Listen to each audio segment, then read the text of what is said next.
Après le cessez-le-feu entre Israël et le Hamas et une prochaine libération d'otages israéliens, on l'espère, la question c'est quelle solution pour l'avenir de Gaza? Après la tonitruante annonce de Donald Trump hier de faire à la bande de Gaza la côte d'Azur du Moyen-Orient, les autorités israéliennes proposent aujourd'hui une autre méthode.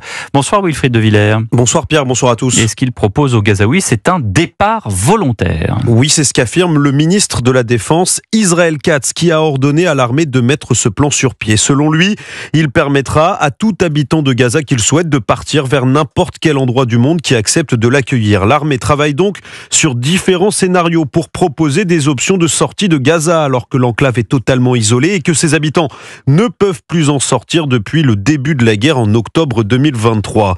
Des options de sortie au point de passage terrestre, d'abord probablement ceux donnant sur l'Égypte comme celui de Rafah. Le ministre de la Défense israélien n'a toutefois pas précisé s'il serait possible de transiter par Israël et c'est un point important alors que le seul aéroport de Gaza a été détruit au début des années 2000. Reste à savoir si les Gazaouis décideront de quitter l'enclave palestinienne ravagée, on le rappelle, par les bombardements israéliens.